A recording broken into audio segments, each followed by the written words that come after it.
Bonjour, je m'appelle Franck, je travaille au Jardin de Saint-Laurent, je suis chef de cuisine et je vous présente ma recette de la charlotine d'endive à la truite d'Anzin. Amusez-vous bien. Pour démarrer la recette, tu prends des œufs, de la crème, un peu de poisson blanc, de la truite d'Anzin et là on va attaquer la charlotine d'endive. Donc tu choisis une bonne endive, une perle du Nord, on récupère les feuilles une par une. Derrière on peut le mettre dans un four vapeur pendant quelques minutes et à la fin ça te donne ça, une feuille qui est juste blanchie. Si t'as pas de four vapeur, tu peux prendre un four traditionnel avec une gamelle d'eau à l'intérieur et puis ça fait office de four vapeur. Tu peux prendre un agent dégraissant pour beurrer tes moules.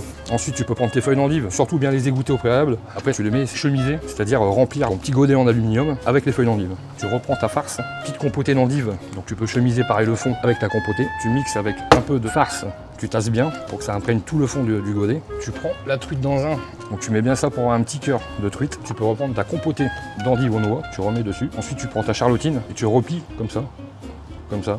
Pour la cuisson, tu peux prendre une casserole tout simple, tu le mets dans le fond de la casserole, tu mets juste un fond d'eau et ensuite t'enfournes dans ton four pendant environ 25 minutes. Pour accompagner la charlotine, on a fait une sauce à la bière blanche, tu fais réduire un peu de bière blanche, un peu de poivre mignonnette, ensuite tu crèmes, tu laisses encore un peu réduire, tu montes au beurre et c'est terminé. Après 25 minutes de cuisson, la charlotine est cuite, surtout bien égouttée parce que ça rend toujours un peu d'eau. L'astuce pour savoir si c'est bien cuit, on la retourne, on enlève le godet à lui et si c'est bien fermé au-dessus, c'est qu'elle est cuite. Donc là elle est cuite, c'est parfait. Donc on va passer au dressage. Donc on prend la sauce qu'on avait fait à la bière blanche, on va napper un peu le fond de l'assiette, ensuite on prend la charlotine, on vient la poser délicatement au centre de l'assiette. Et après au niveau décoration, bon, on laisse le libre choix, ta créativité, ton inventivité, et voilà.